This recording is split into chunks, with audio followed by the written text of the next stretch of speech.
मोहम्मद बिन कासिम के आक्रमण से 1/4 सदी बीत चुकी थी। लगभग 25 वर्ष का समय व्यतीत हो चुका था। तोड़ गए मंदिरों, मठों और चैत्यों के ध्वंस शेष अब टीले का रूप ले चुके थे और उनमें उपजे वन में विषैले जीवों का आवास था। कासिम ने अपने अभियान में युवा आयु वाले एक भी व्यक्ति को जीवित नहीं छोड़ा था। या यूं कहिए, अब इस क्षेत्र में हिंदू प्रजा अत्यल्प ही थी। एक बालक जो कासिम के अभियान के समय मात्र 8 वर्ष का था, वह इस कथा का मुख्य पात्र है, जिसका नाम तक्षक है। तक्षक के पिता सिंधु नरेश दाहिर के सैनिक थे। इसी कासिम की सेना के साथ युद्ध में वीरगति पा चुके थे। लूटती अरब सेना अब तक्षक के गांव में पहुंची तो हाहाकार मच गया। स्त्रियों को घरों से खींच खींच कर उनकी देह लूटी जाने लगी। भय से आक्रांत तक्षक के घर में भी सब चिल्ला उठे।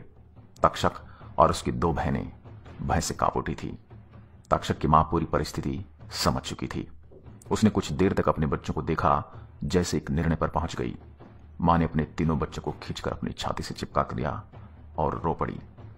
फिर देखते देखते उस शतरानी ने म्यान से तलवार खींचा और अपनी दोनों बेटियों का सर काट डाला। उसके बाद बेटे की ओर अंतिम दृष्टि डाली और तलवार को अपनी छाती में उतार लिया। 8 वर्ष का बालक एकाएक समय को पढ़ना सीख गया। उसने भूमि पर पड़ी मृत मां के आंचल से अंतिम बार अपनी आंखें पोंछी और घर के पिछले द्वार से निकलकर खेतों की ओर जंगल में भागा। 25 वर्ष बीत गए थे।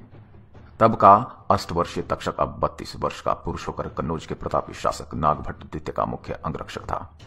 वर्षों से किसी ने उसके चेहरे पर भावना का कोई चिन्ह नहीं देखा था।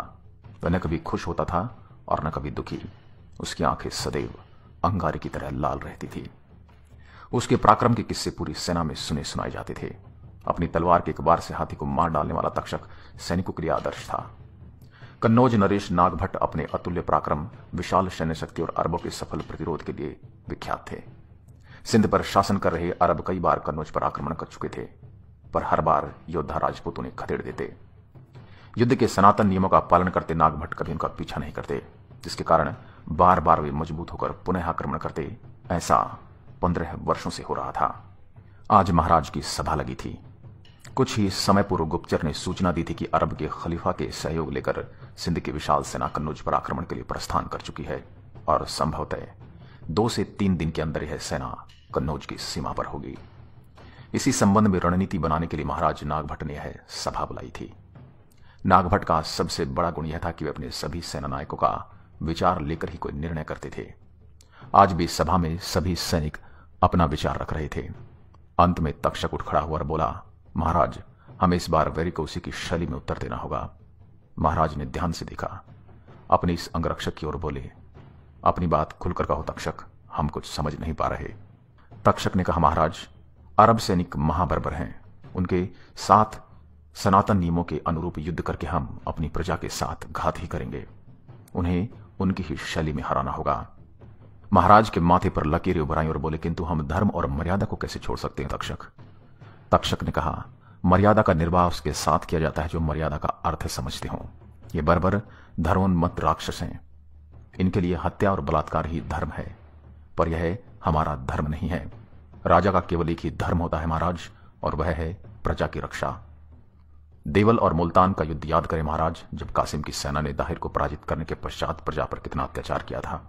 ईश्वर न करे यदि हम पराजित हुए तो बर्बर अत्याचारी अरबी हमारी स्त्रियों, बच्चों और निर्जीव प्रजा के साथ कैसा व्यवहार करेंगे, यह महाराज आप जानते ही हैं। आप जानते कि किस तरह से भारतीय नारियों को खुले बाजार में बेचा गया, किस तरह से उन्हें एक वस्तु की तरह समझा और भोगा गया। महाराज ने एक बार पूरी सभा की ओर निहारा। सबका मौन तक्षक के तर्कों से सहमत दिख रहा था। महाराज अपने मुख्य सेनापति, मंत्री और तक्षक के साथ गुप्त सभा कक्ष की ओर बढ़ गए।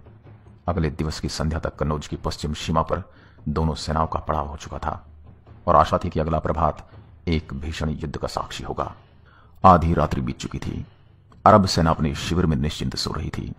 अचानक तक्षक के संचालन में कन्नौज की 1/4 सेना अरब शिविर पर टूट पड़ी।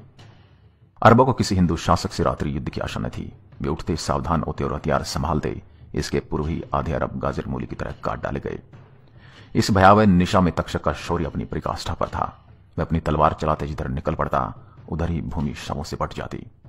उषा की प्रथम किरण से पूर्व अरबों की 2/3 सेना मारी जा चुकी थी। सुबह होते ही बची सेना पीछे भागी, किंतु आश्चर्य, महाराज नागभट्ट अपने शेष सेना के साथ उधर तैयार खड़े थे।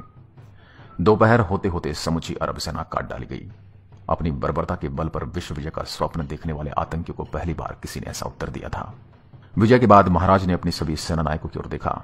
उनमें तक्षक का कहीं अता पता नहीं था। सैनिकों ने युद्ध भूमि में तक्षक की खोज प्रारंभ की तो देखा लगभग 1000 अरब सैनिकों के शवों के बीच तक्षक की मृतदेह दमक रही थी। उसे शीघ्र उठाकर महाराज के पास लाया गया। कुछ क्षण तक इस अद्भुत योद्धा की ओर चुपचाप देखने के पश्चात महाराज नागभट्ट आगे बढ़े और तक्षक के चरणों में अपनी तलवार रखकर उसकी मृतदेह को प्रणाम किया। युद्ध के पश्चात युद्ध भूमि में पसरी नीरवता में भारत का वह महान सम्राट गरज उठा, आप आर्यव्रत की वीरता के शिखर थे तक्षक। भारत ने अब तक मातृभूमि की रक्षा में प्राण न्यौछावर करना सीखा था। आपने मातृभूमि के लिए प्राण लेना सिखा दिया। भारत युगों युगों तक आपका आभारी रहेगा। इतिहास साक्षी है, इस युद्ध के पश्चात अगले 3 शताब्दी तक अरबों ने भारत की तरफ आंख उठाकर देखने की हिम्मत नहीं हुई। हम ऐसे महान पराक्रमी और दूरदृष्टा तक्षक को सादर प्रणाम करते हैं। 25